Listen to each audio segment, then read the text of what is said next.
So today we are going to deal with the rest of hemolytic anemias. So by the end of today's class, we should be able to answer this question, which is true about autoimmune hemolytic anemias. And the next question is true statement about G6PD deficiency. Both are concept-based questions. Okay. So to begin off, see, we have dealt in detail about membrane disorders. Okay. Membrane disorders leading to hemolysis. Okay. Next, now we are going to see enzyme deficiencies which are leading to hemolytic anemias. Amongst this, the most important is G6PD, glucose 6-phosphate dehydrogenase and pyruvate kinase. G6PD is asked many times in the previous 5 years. So I have picked up this topic, and one more important thing is this topic, if you know it from A to Z, it's an easy topic. It is so if you know these concepts, you can just apply it like mathematics it is. Okay. So before starting off, we will start off with G6PD. Okay. G6PD. Okay. This enzyme is used, basics is this enzyme is used to convert NADP to NADPH. Okay, NADP to NADPH. NADPH is the reduced form. This NADPH is utilized, is useful to convert oxidized glutathione to reduced glutathione, GSH plus GSH. This reduced glutathione is going to combat, okay, it's going to combat the oxidative stress. Okay, it is going to combat the oxidative stress and maintain the integrity of the cell membrane. Here we are concerned about RBCs, which it is very, very important. Fine. G6PD is going to convert NADP to NADPH. NADPH is required for reduction of oxidized glutathione, and this reduced glutathione is useful to combat the oxidative stress of a cell. Okay, and whenever this oxidative stress is weighed off, whenever this is removed, oxidative stress is tackled, what will happen? The integrity of the cell is maintained. So whenever there is deficiency of this enzyme G6PD, we don't have sufficient amount of NADPH, so we don't have reduced glutathione to manage the oxidative stress, and hence there is loss of integrity of the RBC membrane, leading to hemolysis. Fine. In general, I want you to remember one sentence. The whole thing, whatever I explained, no, that you have to remember it in one sentence. One sentence is reduced G6PD. Okay, reduced amount of G6PD will lead to hemolysis. First point. Next point is this deficiency of G6PD renders the RBC susceptible to stress. Oxidative stress. So reduced G6PD is going to render RBC susceptible to oxidative stress. This is a potential question. The exact sentence was asked. Okay. Fine. So again, it has type A and type B. Okay, G6PD enzyme itself has type A and type B. Okay, type A is African variety, type B is Mediterranean, and this is most common, and this is the most common defective enzyme also. And how was it inherited? It is X-linked recessive. So females will be carriers. Okay, males will be affected. Females will be carriers and males will be affected. Fine. So we'll just see here. See, oxidant. Okay. So RBC membrane damage will be formed whenever there is an oxidative stress, and when there is G6PD deficiency, when this enzyme is deficient, when there is no NADPH, and when there is no reduced glutathione, what will happen? RBC membrane will be damaged. Okay, hemoglobin within the RBCs will be denatured, leading to formation of Heinz bodies.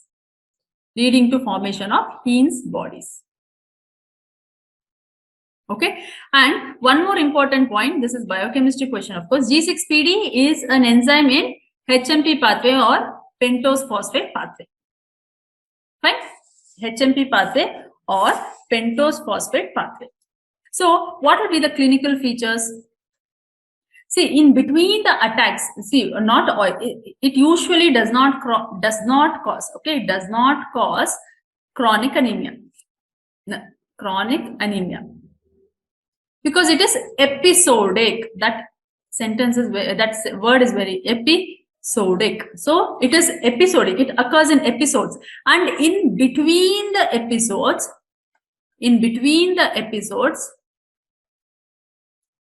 the patient will be normal. The patient will be normal. Okay, and these episodes are acute, and they occur due to oxidative stress. They occur due to oxidative stress. Now, this oxidative stress, what is the most common in our scenario? Which is the most common cause of this oxidative stress? First thing is any infection. Okay, so infections are the most common cause of oxidative stress, which is going to trigger G6PD hemolytic disorder. Okay, next thing is drugs. That is why when we are putting the patient on a few drugs, we always ask for G6PD enzyme assays. Okay, so what are the drugs which will commonly cause G6PD deficient hemolytic disease? Okay, what are the drugs? First thing you have to remember, anti-malarials. Anti-malarials, including primaquine, quinine, okay, chloroquine, fine. Next, we have sulfonamides. Aspirin. Very important is vitamin K analogs. And then we have rasburicase. Fine.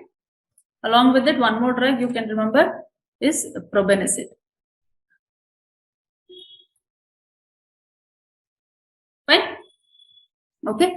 After infection, drugs, then we have diet. In diet, what is most important? Fava beans.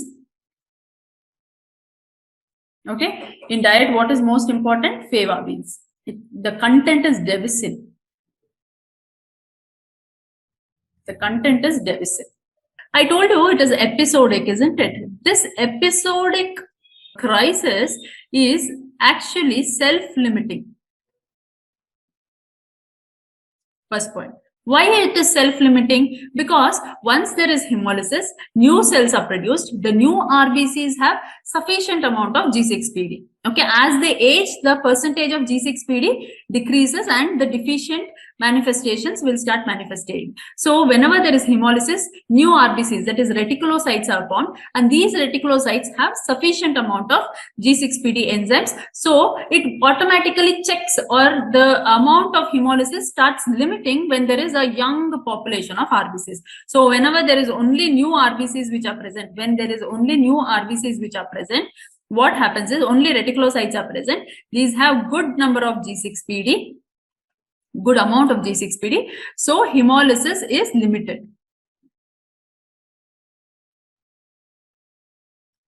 Okay, hemolysis is limited. So this is a potential question. Episodic, self-limiting is a potential question. And very, very important question for your aims, INICT is, see, the amount G6PD levels, okay, the enzyme levels are never dependent or is never proportional to the severity of the disease. Like how I had told you in HS, no, spectrin deficiency correlates with the severity of the disease. Likewise, don't think G6PD enzyme is going to deficiency is going to correlate with severity of the disease. Never. They are never associated. Okay. After this, one more important thing we need to see, during whenever coming to diagnostic procedures, whenever we look at the PS, okay, during the crisis or during the hemolytic phase, okay, during the episodes, the patient will show bite cells, okay, and blister cells. Okay, bite cells and blister cells.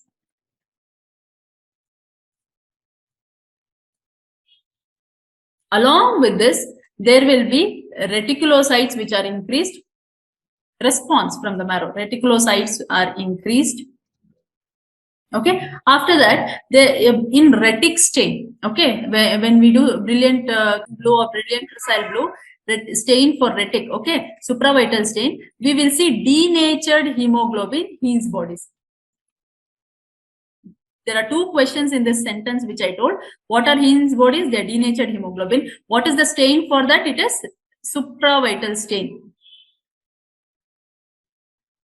or retic stain.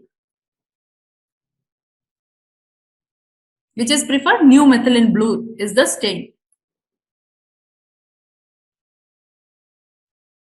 Brilliant crescent blue can also be used. New methylene blue is preferred. So this is hemolysis. Generally, whenever we see hemolysis, these features can be seen in peripheral smear. But in case of children, we will just see jaundice. Neonates, especially neonatal jaundice. Okay, one more, the most important point is we should never assess G6PD levels during the episodes. Why we should not assess it during the episodes? Because during the episodes, what happens is whenever the RBCs are lysed, new forms, new cells, reticulocytes are formed, and they have good amount of G6PD. So it will give a false impression that the G6PD amount, the amount of the enzyme G6PD is sufficient. So it will give a false results. So we should not assess G6PD content. We should not measure G6PD content during the episodes. In between the episodes, we can measure. So whenever the patient is normal, we have to measure. So see, this is the peripheral smear. Okay, this is asked many times. This image-based question is asked many times. If you see here, you can see this cell I want you to observe, and this cell I want you to observe. Okay, and this cell.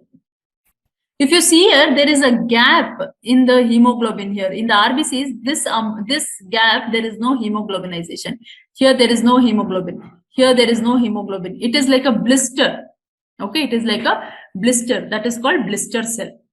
Okay, and here, if you observe this cell, I'm putting a square. Okay, if you observe this cell, it's a bite cell. Okay, this is a fragmented thing. Okay, this is a bite cell. Okay, this is a bite cell. That means some amount of RBC is pinched off, which happens in the spleen. Okay, that is bite cell. So bite cell and blister cell, if you see, it is G6PD deficiency. So what's the treatment? You will stop the drug, you will treat the infection. Whichever is triggered it, you will treat it. And later it becomes self-limiting, isn't it? And during the treatment, you will maintain sufficient amount of urine output. You will take care of the renals. Urine output should be maintained. Urine output should be maintained. Next thing is, I told you that next enzyme, though it's not so common, pyruvate kinase deficiency. Okay, that was X-linked recessive. This will become autosomal recessive. Like how you saw bite cells and blister cells there, they are called prickle cells here. They are called prickle cells. Question it is, when there is a pyruvate kinase deficiency, ATP will be reduced. Okay, go back to your biochemistry and look up for this enzyme. So ATP is reduced. Okay, whenever the ATP levels are reduced, okay, the RBC membrane will become rigid, so they cannot pass through the sinusoid so easily, leading to hemolysis.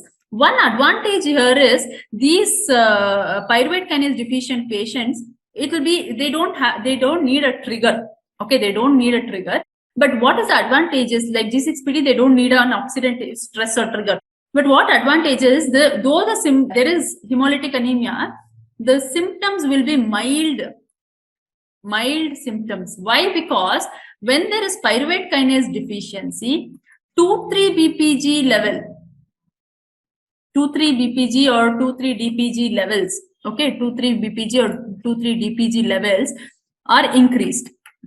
So whenever this 2,3-DPG or 2,3-BPG levels are increased, what will happen?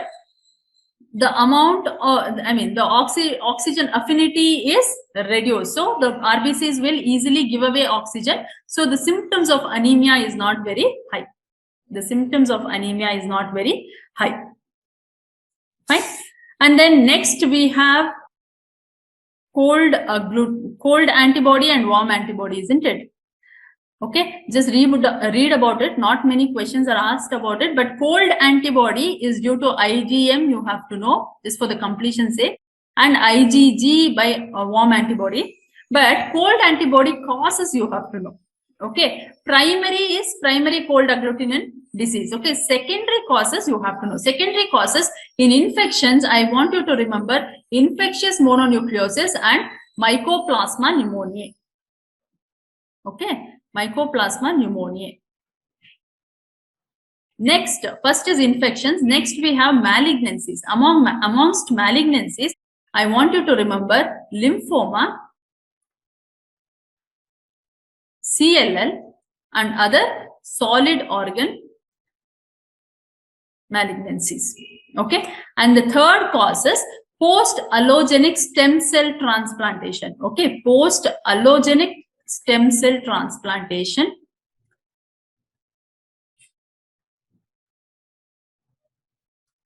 Fourth one is PCH, paroxysmal cold hemoglobinuria. Just go through it. What is important in this is the image-based question.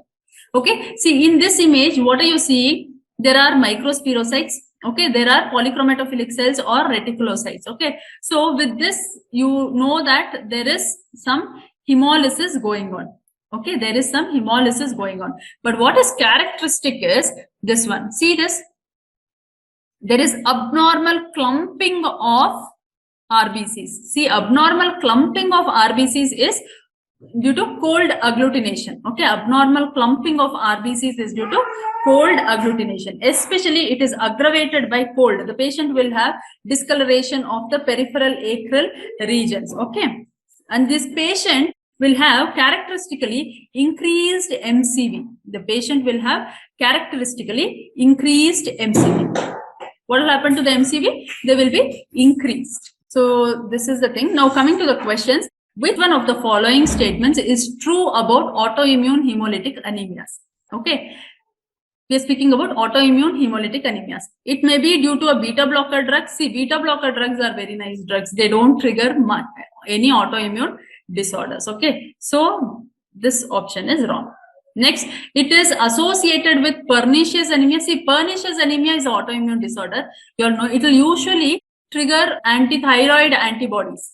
Okay, so you can expect Hashimoto's, but we don't see autoimmune hemolytic anemia with it. So this option is wrong. Okay, it is frequently associated with immunoglobulin A autoantibodies. It is usually not with immunoglobulin A. It is either with IgG or IgM. Okay, it may complicate B cell CLL. See, CLL, one of the most important sequelae is autoimmune hemolytic anemia. You have to remember that. CLL, one of the important sequelae is autoimmune hemolytic anemia. Fine. So this is your answer. Okay, fine. Next question. Which one of the following statement is true about G6PD deficiency? It usually presents as a chronic hemolytic anemia. No, I told you it is never presenting as a chronic hemolytic anemia. It is always episodic. So this option is wrong. Certain foods are the most common precipitant of hemolysis worldwide. I told you infection is the most common. Next we have drugs, and then third one is the food. So this sentence is wrong. Deficiency provides some protection against types of Clostridium infection. No, G6PD deficiency is going to provide protection against falciparum, malaria falciparum. Okay, so this is also wrong. Carrier females have approximately 50% of normal G6PD levels. Yes, it is X-linked, isn't it? So carrier females are usually carriers. They don't manifest with the disease because they have approximately 50% of G6PD levels. In men, it will manifest because, see, they have only one X chromosome, and when it is affected, they will usually have 2 to 50% of G6PD levels. Okay, so when it is below 50%, when the content of G6PD is below 50%, it will manifest with the disease. So this brings us to the end of the session. Okay, thank you. Best training, peaceful environment, PG medical entrance exam preparation were my expectations. I got them at Speed Medical Village in Kanchipuram. Today, I am a PG topper. Speed Medical Village, a unique eco-friendly campus dedicated for PG preparation. Speed Medical Institute, a complete solution for medical education.